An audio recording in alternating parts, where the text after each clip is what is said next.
ایران پر امریکی حملے کے بعد تیل کی قیمتیں 5 ماہ کی بلند ترین سطح پر پہنچ گئیں۔ پیر کی صبح برنٹ کروڈ فیوچرز کی قیمت $1.92 اضافے کے ساتھ $78.93 فی بیرل تک جا پہنچی، جبکہ امریکی ویسٹ ٹیکساس انٹرمیڈیٹ WTI خام تیل $1.89 اضافے کے ساتھ $75.73 فی بیرل پر پہنچ گیا۔ سیشن کے آغاز میں دونوں کانڈیکس بالترتیب $81.40 اور $78.40 کی فی بیرل کی سطح کو چھو کر 5 ماہ کی بلند ترین سطح پر جا پہنچے تھے، تاہم کچھ وقت بعد ان میں معمولی کمی آئی۔ یہ اضافہ اس وقت دیکھنے میں آیا جب امریکی صدر ڈونلڈ ٹرمپ نے دعویٰ کیا کہ انہوں نے ہفتے کے اختتام پر ایران کی اہم جوہری تنصیبات کو مکمل طور پر تباہ کر دیا ہے۔ ان حملوں میں امریکہ نے اسرائیل کے ساتھ مل کر کارروائی کی، جس سے مشرق وسطیٰ میں تنازع مزید سنگین ہو گیا۔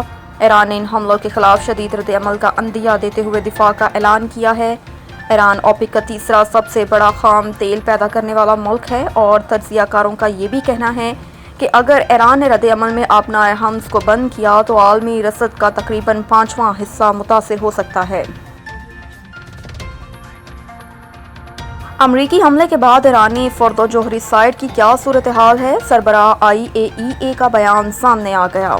غیر ملکی خبر رساں ادارے کے مطابق عالمی ایٹمی توانائی ایجنسی کے سربراہ رافیل گروسی نے بتایا کہ امریکی حملے میں اصفہان نیوکلیئر کمپلیکس کی سرنگ کے داخلی راستوں کو نشانہ بنایا گیا۔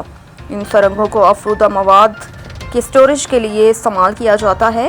IAEA کے سربراہ کا کہنا تھا کہ امریکی حملوں میں نتنز میں فیول افزودگی پلانٹ کو دوبارہ نشانہ بنایا گیا، جبکہ حملے کے بعد ایران کی فردو جوہری سائٹ پر بڑے بڑے گڑھے دیکھے گئے ہیں۔ یاد رہے کہ اس سے قبل ایرانی عہدیدار نے دعویٰ کیا تھا کہ تینوں مقامات پر آف سائٹ تاکباری کی سطح میں اضافہ نہیں ہوا۔ امریکی حملے میں جوہری تنصیبات کے بیرونی حصوں کو نقصان پہنچا۔ ایرانی عہدیدار کے مطابق امریکی حملے سے پہلے تینوں جوہری تنصیبات کو خالی کرایا گیا تھا۔ نشانہ بنائے گئے سائٹس میں کوئی مواد نہیں تھا جو تابکاری کا باعث بنے۔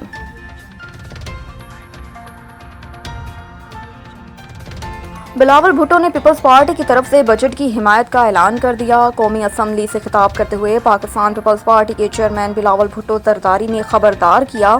پارٹی کے چیئرمین نے کہا کہ اگر ایرانی نیوکلیئر تنصیبات پر حملے کے نتیجے میں کوئی ریڈیشن لیک ہوتا ہے تو اس کا نقصان صرف ایران تک محدود نہیں رہتا، بلکہ اس کا نتیجہ پاکستان سمیت تمام پڑوسی ممالک کو بھگتنا پڑتا ہے۔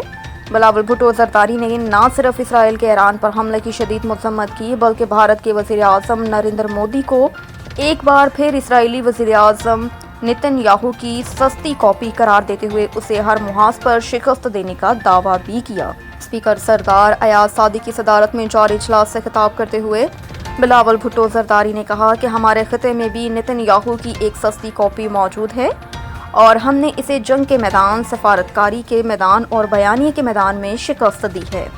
ان کا مزید کہنا تھا کہ وزیر اعظم اور صدر نے ہمیں ذمہ داری دی، ہم نے پاکستان کا موقف اور بیانیہ دنیا بھر میں پیش کیا۔ بلاول بھٹو نے کہا کہ جہاں جہاں ہم پہنچے وہاں سستی کاپی کے نمائندے بھی پہنچے، مگر دنیا نے امن کا پیغام سنا اور پاکستان کے موقف کو سراہا۔ اور آرمیڈ فورسز کے سول سروس میں بغیر امتحان شامل ہونے پر وفاقی حکومت سے جواب طلب۔ سپریم کورٹ نے آرمیڈ فورسز کے سول سروس میں بغیر امتحان شامل ہونے پر وفاقی حکومت سے جواب طلب کر لیا۔ جسٹس امین الدین خان کی سربراہی میں 5 رکنی آئینی بینچ نے سماعت کی۔ عدالت نے سول سروس رولز 1956 کے سیکشن 3 پر وفاقی حکومت کو نوٹس جاری کر دیا۔ درخواست گزار وکیل علی عظیم آفریدی کا کہنا تھا کہ سول شخص کو CSS کے پہلے تحریری اور پھر انٹرویو پاس کرنا ہوتا ہے، جبکہ آرمیڈ فورسز کو CSS کلیئر کرنے کے لیے صرف انٹرویو دینا پڑتا ہے۔ جسٹس علی باقر نجفی نے استفسار کیا کہ آرمیڈ فورسز کے افسران کے سول سروس میں آنے سے آپ کے کون سے حقوق متاثر ہوتے ہیں؟ وکیل نے کہا کہ FPS کلیئر کرنے کے باوجود بھی CSS کرنے والوں کو تحریری امتحان کلیئر کرنا پڑتا ہے۔ عدالت نے نوٹس جاری کرتے ہوئے سماعت 3 ہفتوں کے لیے ملتوی کر دی۔